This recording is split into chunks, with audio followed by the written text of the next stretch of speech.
I'm Calvin Chapman with another edition of the HGP Sportscast. Ransford Beaton takes 5 wickets as Gano Jaguars dismisses Leeward Island Hurricanes for 216 runs in the first day of the 8th round of the West Indies Cricket Board Professional Cricket League in St. Lucia. Here's more. At stumps, the Gano Jaguars are 44 for 2, losing West Indies opener Rajendra Chandrekar for 17 and night watchman Devendra Bishu for 1. Young Tejaran Chandrapal remains unbeaten on 20, along with the struggling Asad Fuddin on 1. Earlier, paceman Ransford Beaton capitalized on the quick nature of the pitch, capturing a total of 5 wickets for 43 after 16.5 overs. Raymond Reefer took 2 for 42, while Keon Joseph, Verisamy Pamal, and Devendra Bishu took 1 wicket each. Top scoring for Windward Volcanoes was their most experienced batsman, former West Indies opener Devon Smith. He made 87.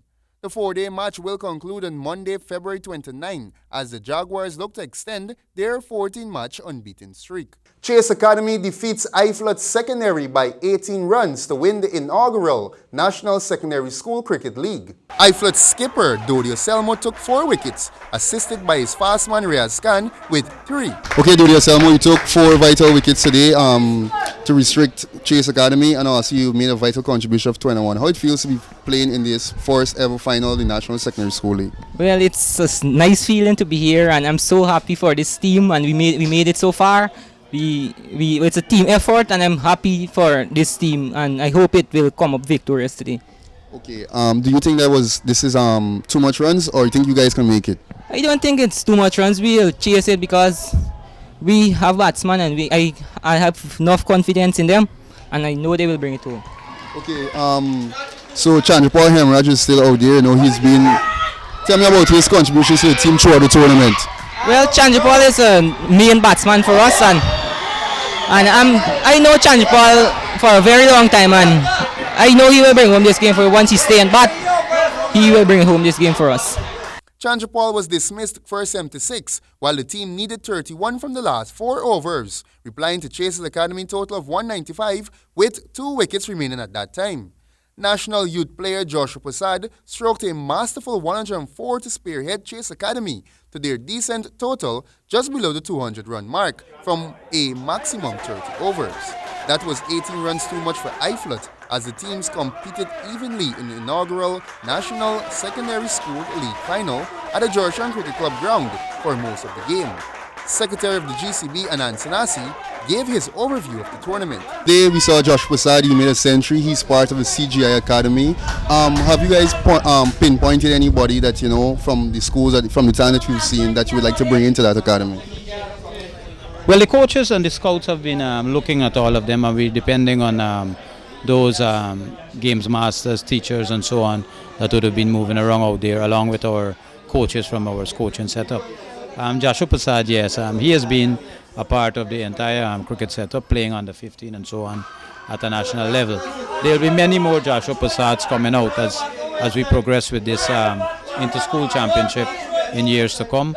And surely, as I said, there will be many more joining the setup, because the idea here is to get the players, identify them, and then ensure that they get into the club structure. Sean Embrock will now tell us what's happening this weekend. Happening this weekend. First up on Saturday and Sunday, the Lenora Track and Field facility will come alive both days when the Athletics Association of Guyana, in collaboration with Ansa McCall and its Malta brand, hold its senior and junior race meet. The 2-day event will measure athletes' performance, as they will be required to meet qualifying times in order to qualify for selection to the national team to represent Guyana at the upcoming Carifta Games in March of this year. Race time 10 a.m. Under 18 school football continues also on Saturday and Sunday at the Ministry of Education ground, Carifesta Avenue, when the Petro Organization Milo Tournament 4th round action with 8 more matches over the 2 days continues. Kickoff time is 11 in the morning both days. More football action. Manelas FC kicks it off against Alpha United FC in match 9 of the Stag Elite League. That match was scheduled to start at 6 p.m. Friday, February 26. And Game 10 will see Buxton United facing up with Pile FC as the finale of the Elite League continues for yet another night of football action. Fans can support and enjoy competitive football. The venue is the GFC. Hostile environment slated for the Giffland Mall on Saturday, February 27. Witness fistic fury arranged by the Guyana Boxing Board of Control and the Giffland Mall. A female bout will open proceedings, followed by 3 amateur bouts for a slugfest. In addition, the professionals will take to the ring to establish dominance when Guyanese fighters will take on a Barbadian, Venezuelan, and Guyanese versus Guyanese in the 3 fights to precede the main bout. Elton Dari will be made to defend his title against Panamanian Delino in what promises to be a showdown. Tickets cost $2,000 regular and $5,000 ringside. Fight time, 8 p.m. And that concludes the HGP Sportscast.